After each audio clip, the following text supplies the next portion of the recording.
everyone, welcome to the first youth group night of 2021. I hope everyone had a good Christmas and that you're getting along well with any of your New Year's resolutions. When I learned I'd be teaching about goals, I'll admit I laughed a little to myself. I've had a less than stellar track record with completing things like that. I'm not much for New Year's resolutions necessarily, but I'm no stranger to unfinished goals. If you were to take a gander around my room, you'd certainly find that to be true. It's like a graveyard in there. If someone wrote a book about my sense of motivation, it'd be called something like To All the Projects I've Started Before, or something equally revealing about my own lack of drive to be a closer. In that room, you'd find notes of ideas for putting up another bookshelf that I'll totally get around to when the weather is warm enough to woodwork. Or you'd find that stereo that broke a couple years ago that I'll totally fix when I get the time. If you looked onto my PC, you'd find an editing project I took up last year. I wanted to make a trailer for the Teenage Mutant Ninja Turtles movie from 1990. I actually got pretty far along on that one, but learning video editing is pretty hard and I lost interest. Do you have any goals right now? Whether it's for New Year's or just in general, we all have things we want to do. Maybe you're looking at getting a job, or maybe you're trying to teach yourself a new skill. Maybe you're trying to get accepted to a college you want to go to, or maybe right now you're just trying to bump your grades up. If I were to ask about your goals, I'm guessing some of you would be able to share your goals immediately. Some would have to think about it for a while, and some would say that you don't really have any goals just yet. But that's okay. It's normal to feel like you're struggling to set or achieve goals. When you're young, you're still figuring out who you are and who you want to be. It's hard to think that far into the future. It's hard to get or stay disciplined. You don't have total independence or control over your life or your time. That being said, I'm hoping if you're struggling to set new goals or keep the ones you have, this might give you food for thought. Today we're looking in the Bible at someone who had some big goals. First, a little background. We're going to be looking at a book from the Old Testament of the Bible. The book we're reading is called Nehemiah, and it was written by a guy named... Whoa, Nehemiah, that's so crazy! About 140 years before this book begins, the Jewish people were conquered by an enemy army that took control of Jerusalem. They destroyed the city, they burned the temple where the Jewish people worshipped God, and they sent many of God's people into exile. Through the prophets, God promised to restore and rebuild Jerusalem, and that God's people would return. But this was a devastating loss for the Jewish people. Can you imagine what it would have been like to be invaded by an enemy army and then kicked out of your own home?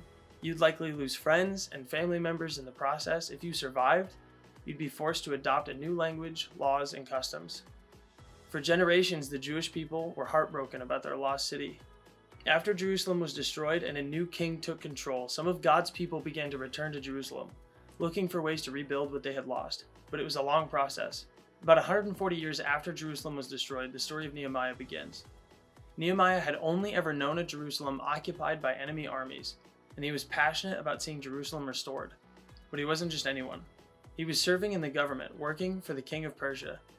Nehemiah's brother had just returned to Nehemiah from Judah. Nehemiah asked how things were, and his brother said, "Things are not going well for those who return to the province of Judah. They are in great trouble and disgrace. The wall of Jerusalem has been torn down, and the gates have been burned by fire." Nehemiah writes, "When I heard this, I sat down and wept. In fact, for days I mourned, fasted, and prayed to the God of heaven." Nehemiah prays this prayer in chapter 1. "O Lord, God of heaven, the great and awesome God who keeps covenant and steadfast love with those who love him and keep his commandments. Let your ear be attentive and your eyes be open, to hear the prayer of your servant that I now pray before you day and night for the people of Israel, your servants, confessing the sins of the people of Israel, which we have sinned against you. Even I and my father's house have sinned. We have acted very corruptly against you and have not kept the commandments, the statutes, and the rules that you commanded your servant Moses.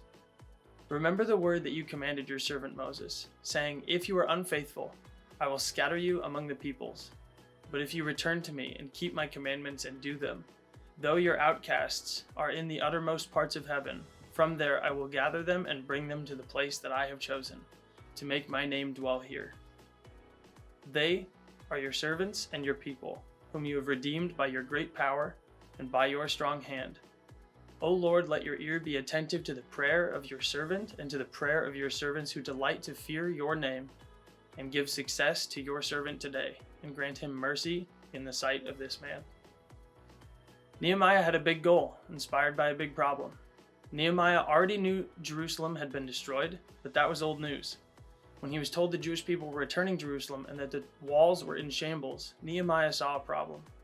There was a practical problem. Without walls, God's people would be vulnerable to another attack. There was also a spiritual problem. The city of Jerusalem was deeply connected with the Jewish people's relationship with God.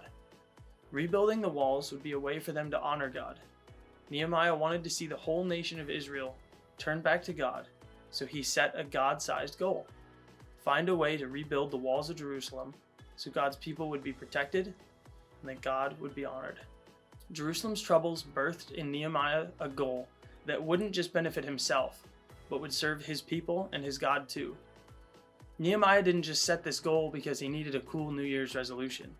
He set it because he saw a problem that needed to be solved and believed he could do something to solve it. When Nehemiah identified the problem that needed to be solved, he grieved and he wept. Solving this problem wasn't just something neat he could do in his spare time to pad out his resume. It mattered deeply to him.